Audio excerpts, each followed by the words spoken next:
नमस्कार, मी अतुल जैन. आपली बातमीमध्ये आपलं सर्वांचं हार्दिक स्वागत करतो.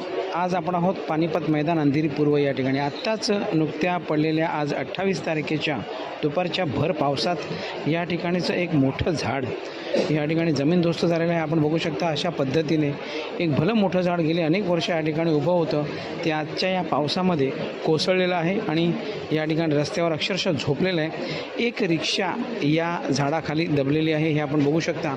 या ठिकाणी कोणाचाही जीवाला धोका झालेला नाही आहे, पण या ठिकाणी एक मोठी घटना या ठिकाणी झालेली आहे आणि झाड पडल्यामुळे ही रिक्षा या ठिकाणी दबलेली आहे.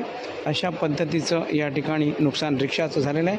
अशा पद्धतीने आजच्या या मोठ्या पावसाच्या मध्ये ही दुर्घटना मुंबईमधली आपल्याला बघायला मिळते आहे.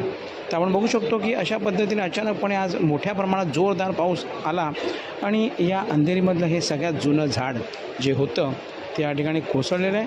आणि आपण बघू शकता की ज्या पद्धतीने महानगरपालिकेने देखरेख केली पाहिजे त्या पद्धतीने कशी देखरेख या ठिकाणी होते हे आपण बघू शकता. कुठली झाडं पडणारी आहेत याची काय दखल घेण्यात आली का, कुठल्या गोष्टी धोकादायक आहेत या गोष्टी बघितल्या का, या सगळ्या गोष्टीवर प्रश्नचिन्ह निर्माण होताना आपण बघू शकतो.